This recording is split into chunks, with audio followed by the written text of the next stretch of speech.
मैं Mohan Roy, Indo Nepal live, Siliguri. मैं इस समय सिलीगुड़ी के 3 बत्ती मोड़ से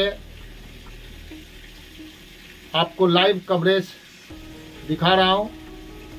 यहाँ पे DYFI के कार्यकर्ता उत्तर कन्या का घेराव के लिए जा रहे थे, लेकिन बीच में ही 3 बत्ती मोड़ में पुलिस बैरिकेड करके सबको रोक दिया और पुलिस और DYFI के बीच में झड़प हो गई। और इतना ही नहीं, लाठीचार्ज और आंसू गैस का भी उपयोग करना पड़ा, क्योंकि सारे कार्यकर्ता बैरिकेड को तोड़ के आगे बढ़ने की कोशिश कर रहे थे, लेकिन पुलिस बल इतनी अधिक मात्रा में तैनात थे कि किसी भी हालत में उन्हें आगे बढ़ने नहीं दिया।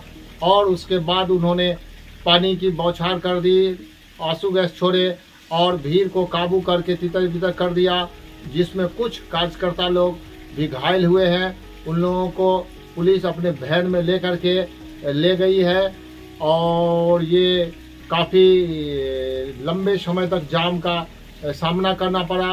पूरा 3 बत्ती मोड़ से लेकर के फुलवाड़ी तक, इधर मेडिकल, ये चारों तरफ के रोड को बैरिकेड से घेर दिया था, ताकि किसी भी हालत से, किसी भी तरह से वह वहाँ तक नहीं पहुँच पाए।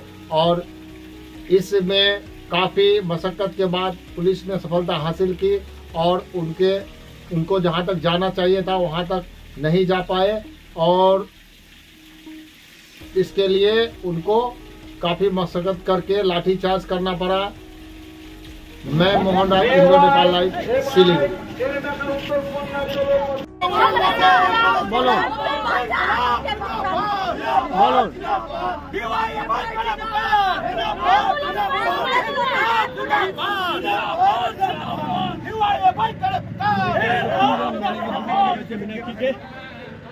ইতিমধ্যে তিনি কিন্তু দাবি করছেন যে বেশ কয়েকজন কর্মী সমর্থক কিন্তু कुछ लोग তাদের কিন্তু তাদেরকে অংশগ্রহণ করেছেন, তাদের প্রত্যেকে অবিলম্বে এই স্থান ত্যাগ করার নির্দেশ দেওয়া হচ্ছে।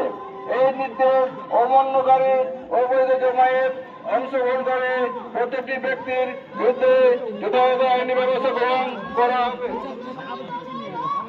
আপনাদেরকে যেতে দাও। আমাদের কথা শুনে লাভ নেই। অ্যাম্বুলেন্স ডাকতে বলুন পুলিশকে। এই আমার এডিপি রাজাদা কই? আমার রাজাদা কই আছে এখানে? রাজাদা